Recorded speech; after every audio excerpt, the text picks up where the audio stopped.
When did you start drawing? My earliest recollection of drawing was in the 7th and 8th grade, even younger than that, 6th or 7th grade. I was living in Brooklyn, and I was the best artist on the block. Where I lived, there were only two ways to go to keep from being beaten up, and that one is to be a very good athlete, be good at stickball, a good runner. Good runner was important because you can get out of the way. And the other thing is to have some other attribute that other guys could say, wow. Since I wasn't a very good athlete, I began drawing. I used to draw pictures on the street. And in those days, you could spend some time on the street because there wasn't that much traffic. I would draw. I remember my big success was drawing Charles Lindbergh's Spirit of St. Louis plane. I was the only one in the whole region that could draw the plane. This was, 1927 when so forth. My father really was influential in my interest. Essentially, he had emigrated from Austria to the United States in 1915, 16, somewhere in there, 15, at the beginning, or prior to the beginning of the European War. And he had been in Vienna as an apprentice to a painter, master. Their jobs were painting the interior of churches. In later years, it was very amusing to me, the fact that here's this nice little Jewish man painting interior of Catholic churches, which were, Austria was Catholic largely. He was great at painting cherubims and clouds and so forth. When he got to this country, naturally, he progressed to a job painting scenery for the Jewish Yiddish theater on 2nd Avenue. The Yiddish Art Theater employed painters who would paint backdrops, trompe l'oeil, if you will. He was very, very brilliant at that. They couldn't afford elaborate stage sets, so what they did is drop the sheet of oilcloth, and he would paint a street scene on that in perspective, so there would be two characters standing in front of it. Very much like vaudeville, which was way before your time, but vaudeville was very much like that. They would drop a single backdrop with a scene on it, and two characters would stand in front of it. And the perspective of the scene was geared to the stage itself, so that the street ran down, if you can imagine it. Anyway, my father used to, I remember as a kid, a very little kid, bringing me to the theater, and he was sitting. I just remember it. He sat on a tall ladder. He was ambidextrous. He could paint with both hands, left and right. And he smoked Murad cigarettes. I still remember the smell of the Murad cigarettes. So the inspiration was probably there. I began drawing then. I was good. And I also was an avid reader. This was the era of pulps. I remember reading pulp magazines avidly. Robert Louis Stevenson stories and Raphael Sabatini. So that's where I began my interest in drawing, particularly in art that was related to storytelling. I hadn't realized then that was a relationship. When you read a story, did you visualize it in terms of the way you would put it together in story context or in a painting? Well, I don't remember that, but I was story art oriented. The art I did early was largely more story oriented than it was decorative oriented. I seem to gravitate to that area. Could you always put down on paper what came to mind? I was always dreaming up stories. My mother used to call me, "You're a storytelling boy." She had grim doubts about this whole business. She didn't want me to be, because my father had failed as a painter, as an artist. He couldn't make a living, and her idea was that it was a way to go to starvation. And nobody makes money. You get a nice job, nice steady job, that pays you a regular salary. That's the thing to do. Some kind of a legitimate business that she could understand. What were the primary influences in terms of the early influences on me in the other media was early film. I remember my earliest movies were silent movies. I used to go to silent movies. Gibson, Tom Mix, the early Charlie Chaplins even. I was born in 1917, so by the time I was 10 years old, movies really began around 1914, 1915, just before World War II, and began to be produced on a regular basis around 1918, 1919. So by 1920, 25, 27, I had been going to movies, afternoon movies. In those days they had what they called serials.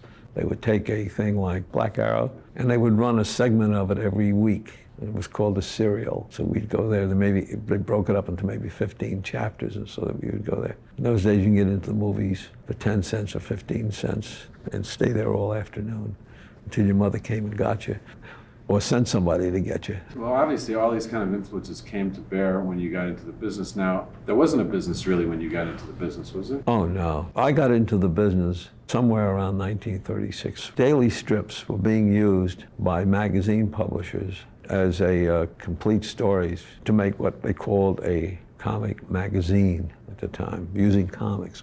Eastern Color Printing up in Waterbury, Connecticut, who had been in the business of doing the color sections for Sunday newspapers. By then, color was a big thing.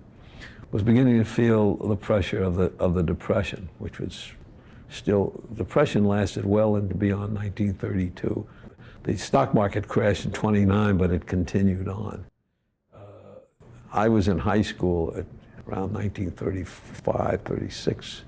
Before that, as a kid, I was selling newspapers when I was 12 years old. So I had a really good grounding in the newspaper business.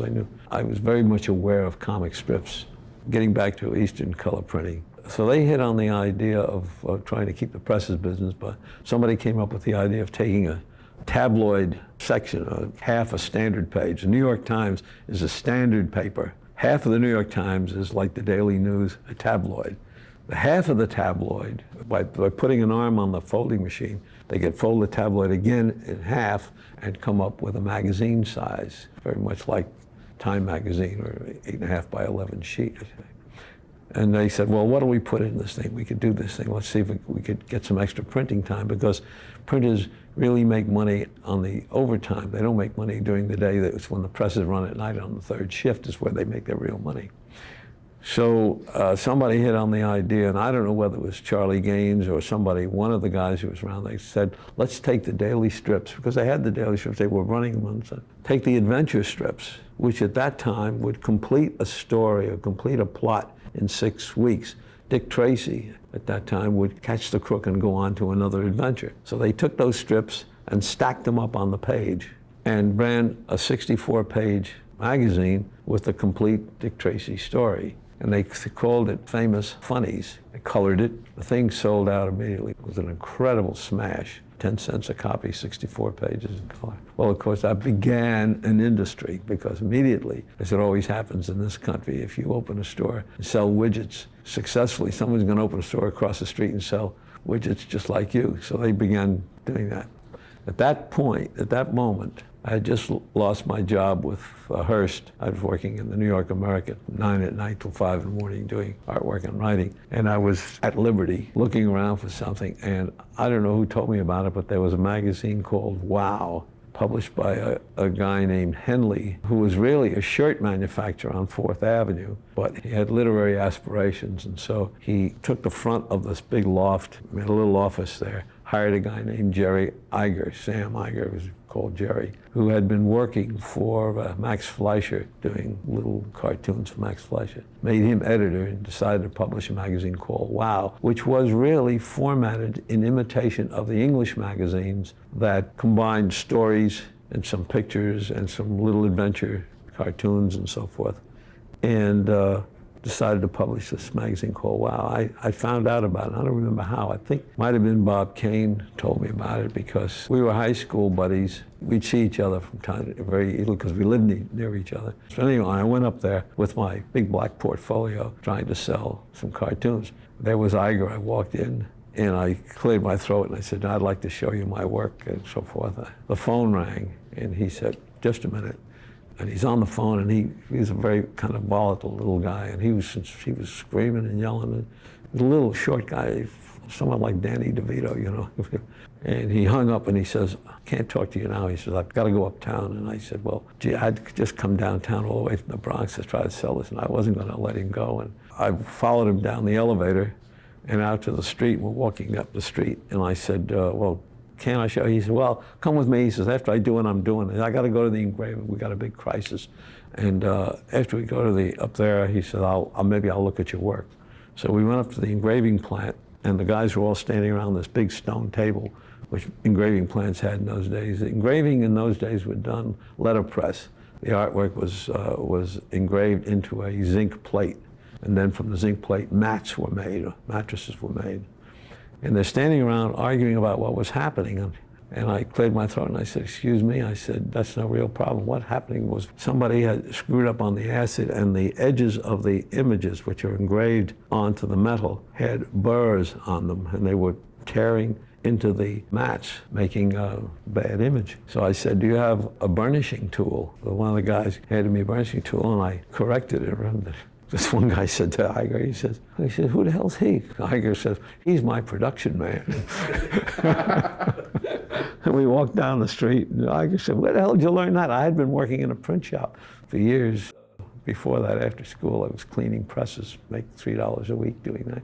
So I knew all about printing, and I knew the process. And so it got me a real interview with him. So he looked at my work, and I did a feature for them called Scott Dalton, which was the first adventure feature. So that's the first printed work you did? That's right. For a comic book business? Yeah, first comic book, really. And it was a comic book. It was a complete little adventure. The magazine died after 2 issues, and I was there. And I was out on the street again, and so was Iger. Our relationship began really after the magazine died, because I learned something with that magazine. I realized the concept of comic books was growing, and I began to look around and saw the other publishers that were out there. I remember being home, and I finally got an idea, and I got him on the telephone. I said, Jerry, I said, I'd like to have lunch with you. I think they owed me about $50 or something like that, because I'd never get it.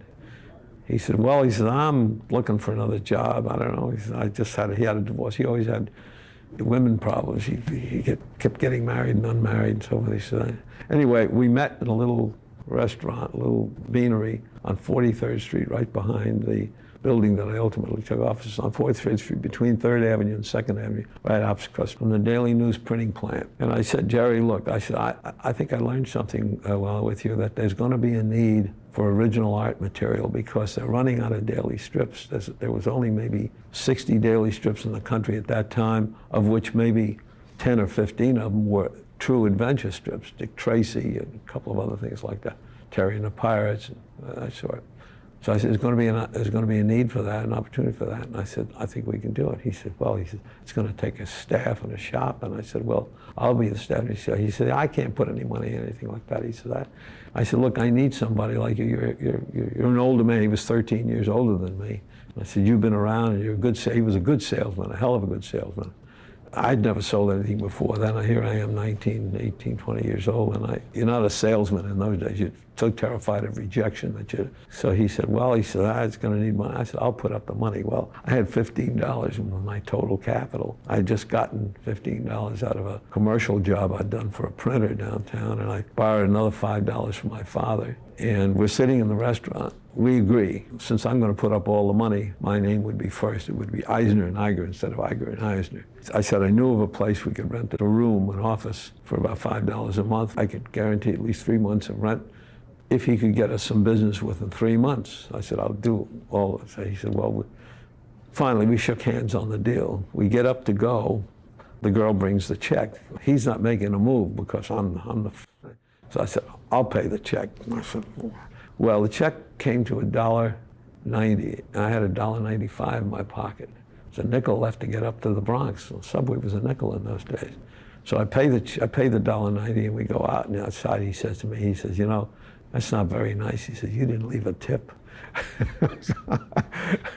I've always remembered that. It began our relationship. But anyway, it was a very successful relationship. He was a very good salesman. Within a month, actually, he got us customers. We were a packaging company. The concept I had was that we would provide the entire insides to these publishers. You know, you didn't have to be a genius to see it. It was right in front of your nose. These were pulp magazine publishers who didn't know a thing about comics. They did have distribution. They needed something to fill their distribution pipeline. Pulps were dying, so they needed something. And these were very logical progression. Was there resistance at first to buying original material? Because obviously it adds to the production cost of the book. No, the price for original material was quickly fixed because the cost of proofs from the syndicate was $5 a page. That was what they were willing to pay. On the first or second day, we opened the office. It was a tiny little office in a narrow little building. Building's still there on 40th Street and off Madison Avenue in New York. Tiny little rooms. The building is a narrow, very narrow building, and these rooms were generally used by bookies, or what we used to call telephone booth Indians. And this room could accommodate a small desk, which was Iger's, because he was the business side, and a drawing board behind it, which was mine, and a little taburette. One of us would have to go out in the hall if an artist came with his work to show us his work. Anyway, I got a call from Iger. I'm sitting there, and he says, I'm up here at this publisher, and he says, the guy says he'll take some pages from us, but he wants to know if we have a staff. He said he didn't want to be caught short. I said, well, tell him we got 5 people. I had my hand in it. So apparently he did, and came back, and he said, well, I got some business where he wants 5 strips to put in his pulp magazines. At that time, they were very careful. They would put the comic page in black and white at the back end, in the back of the pulp magazine, hoping to transition. So he says, you gotta be crazy. He said, we can't afford to hire 5 people. We don't have enough money for that. I said, well, I'll be the 5 people. He said, what are you doing? I said, I'm gonna draw on 5 different styles, change my name. I have 5 different names. Because I probably had an instinct for business organization, I realized that in order to run a successful quality shop and deliver good product, because I knew competition was coming in, and I knew that I hit on the idea of hiring the artists on salary. Now, the reason I did it was a diabolical reason, and that is it gave me total control of whatever they did. If I bought on a freelance basis from the artist, he would then resent my asking him to make creative changes, because it's money off his back. But if he's working in the shop on a salary, and he knew at the end of the week he's going to get his 10 or 15 or $20 a week, whatever it is we paid in those days. And I said to him, hey, Bob, change this panel, or go over to Lufine and say, would you redraw this thing, and so forth. He didn't care. He said, sure, I'll get my salary anyway, I don't care. So the only danger was that delivery was endangered if I made too many creative changes. And that usually led to a fight between me and Iger, who kept saying, you're trying to win an art director's award here, artist's award. He says, just get the stuff out. He says, we're making frankfurters here. We're running a business, he says, and we're getting $5 a page. At that time, we were up to about $7 a page. It took some fancy footwork to be able to generate material. I think our margin was about 30%, so we had to generate everything at about $3 a page and sell it at $5 or $6 or $7 a page. But that gave me creative control.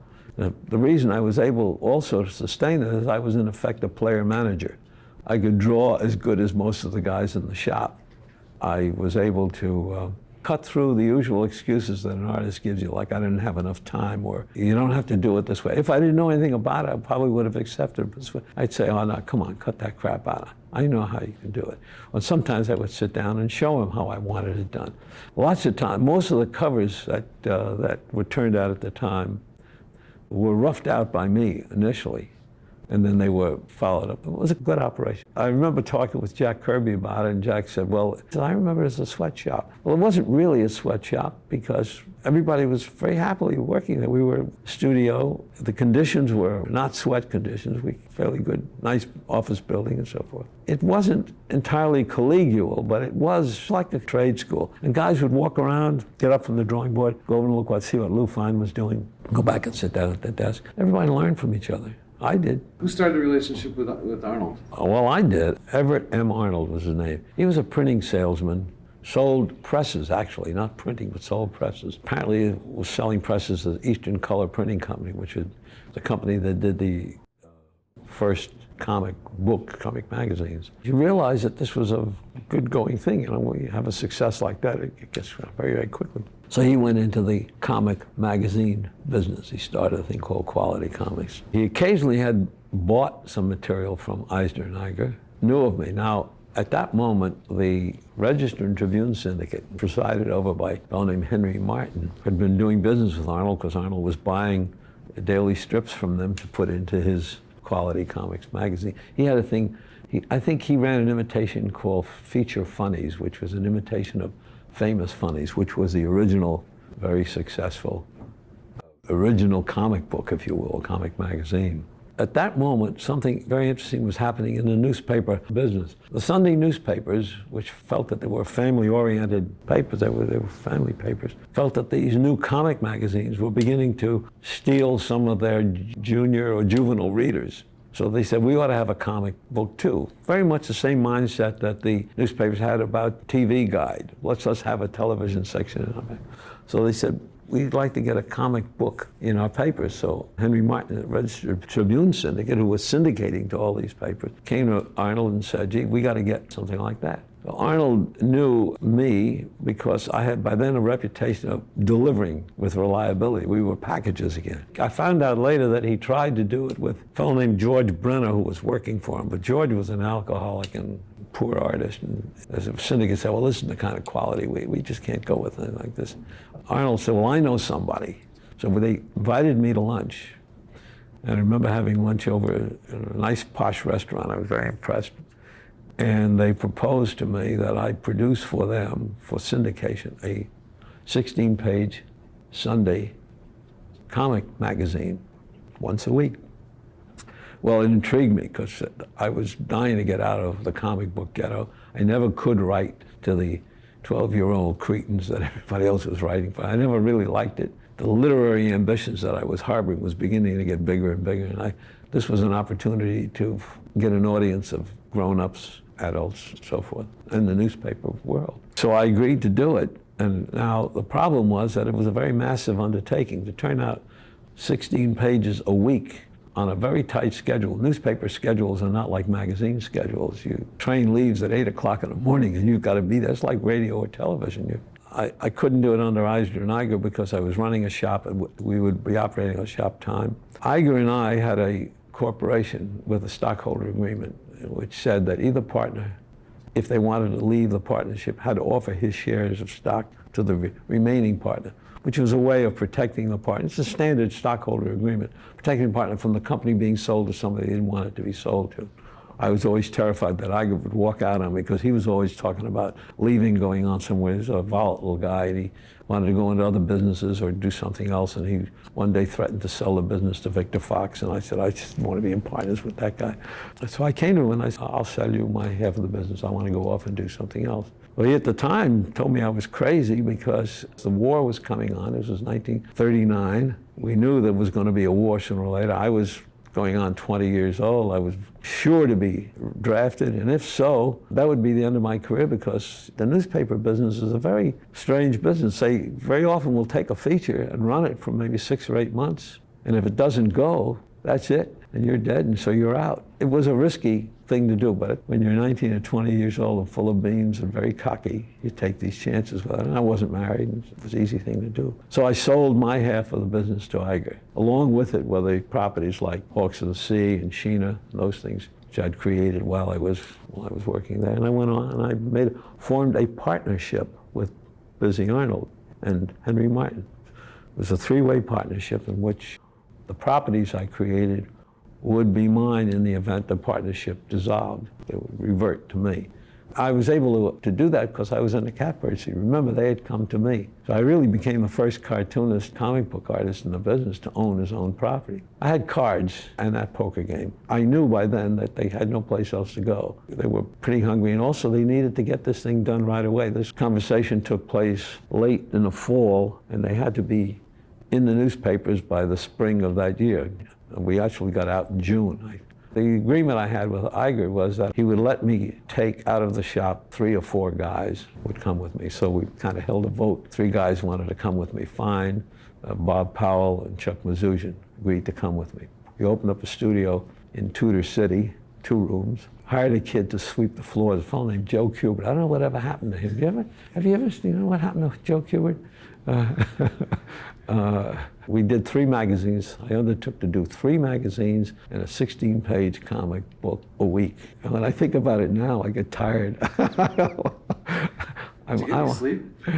Hardly any. I had a little couch. There were 2 rooms, and one room was my office, and the other room was the bullpen where everybody else worked. In that room, I had a little couch, and I would sleep there. Occasionally, my mother would give me a a sandwich.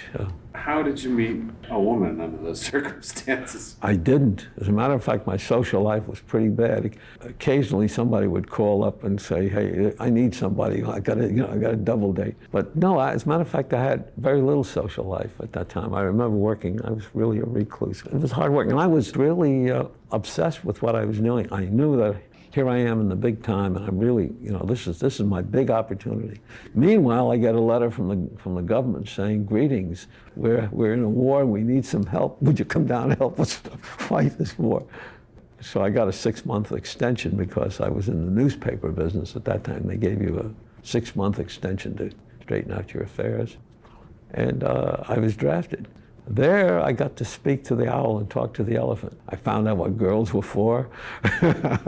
I was very lucky. I wound up in the Pentagon building, and I fought the war in the Pentagon building as a chief warrant officer. It was after the war and during the war that I began to realize that there was life outside of the drawing board.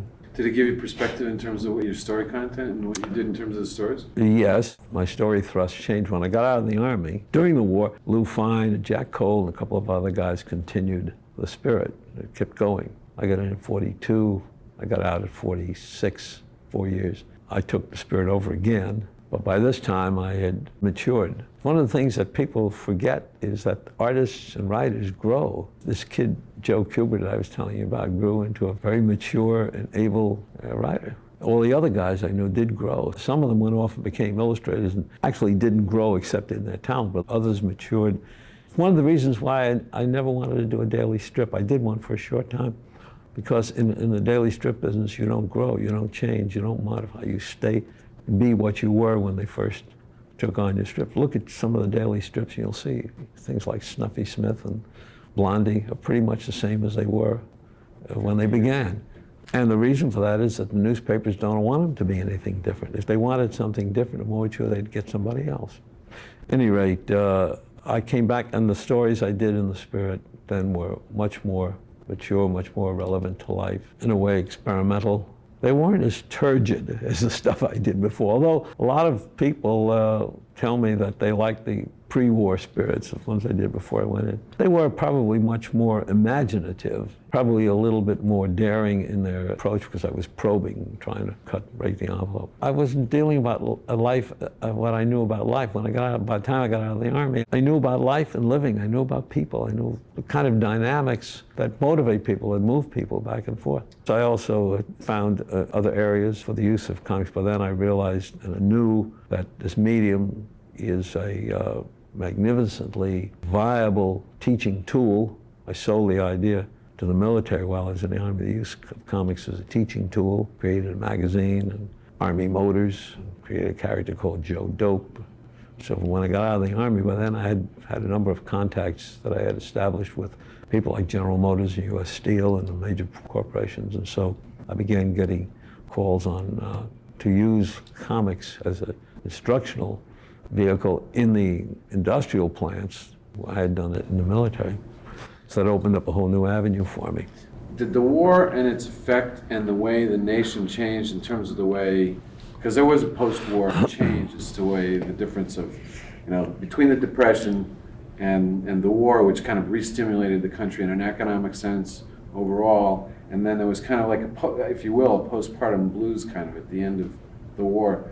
And there was a segue there where comics, for example, and the hero business kind of went out of business or out of style, and things changed. And then the Senate subcommittee hearings on communism and juvenile delinquency and so on. The tone of the country changed to a certain degree. Did you find that true in terms of the public that you were playing to and the type of work that you were doing? Each era moves along in a flow. When you're there, when you're in the middle of a riot, you don't know that it's a riot. You just know that there's a lot of things going on. When I emerged from the military, there was kind of a momentary silence. It's like after a hurricane has passed, it's a moment of silence, and then people begin picking up the pieces and starting again. The rhythm of storytelling and culture was changed by the war. The nature of comics, by the time the war ended, had begun to solidify. They weren't called superheroes in those days, they were called costumed characters. And then stories that were beginning to be generated were generally stories that had to do with detectives, era of the Philip Marlowe, Sam Spade era. There was a moment there that the comic magazine idea was dying. As I've said over and over again during conferences here, I've seen this business die 3 times. It's been a roller coaster because the medium never had a cohesive center to it. People were doing things within the medium. They understood that there was a novelty to the medium. It's like film. The history of film is very much a parallel to the history of comics, in that originally film was a novelty. Comics was originally a novelty. The thing I maintain today is that comics have lost their novelty. It's the content now, stupid, not the medium. The era we were living in after the war was, of course, a very exciting one. We've just won a war. Even the mores, sexual relationships, were beginning to be under threat and altered. There seemed to be more liberty, yet within the frame of a kind of a political terrorism that was going on, because you had the threat of communism and so forth. So remember, I was dealing with writing to different audiences. All the guys uptown in DC and the other places were still writing to young kids. Their reader was what we used to call as a 12-year-old cretin from Kansas City. They were looking for heroes, which is what one of the functions that the comics or popular literature does provide. We provide cultural heroes. And I was dealing with city life. I was dealing with people. I was writing to adults.